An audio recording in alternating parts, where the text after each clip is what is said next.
खासदार अशोकराव चव्हाण यांची प्रतिक्रिया. बिहार विधानसभा निवडणुकीतील भाजप व एनडीएचा विजय हा अतिशय महत्त्वपूर्ण विजय आहे.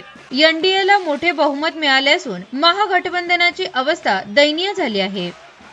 पंतप्रधान नरेंद्र मोदी यांचे नेतृत्व, केंद्रीय गृहमंत्री अमित शहा यांचे सूक्ष्म नियोजन, बिहारचे मुख्यमंत्री नितीश कुमार यांची उत्तम प्रतिमा आणि भाजपा जेडीयू सरकारच्या माध्यमातून बिहारमध्ये झालेला विकास याचा परिपाक म्हणजे हा विजय आहे. या विजयासाठी मी या तीनही नेत्यांचे आणि बिहारमधील सर्व कार्यकर्त्यांचे व मतदारांचे अभिनंदन करतो. भाजपावर बिनबुडाचे आरोप करायचे, मतचोरीचा ठपका ठेवायचा, लोकांमध्ये संभ्रम निर्माण करून मते मिळवण्याचा प्रयत्न करायचा, हा प्रकार जनतेने नाकारला आहे. बिहारचा निवडणूक निकाल हा लोकशाहीचा विजय आहे. नांदेड जिल्ह्यासह महाराष्ट्रातील आगामी स्थानिक स्वराज्य संस्था निवडणुकीत सुद्धा भाजप युतीचा विजय निश्चित आहे.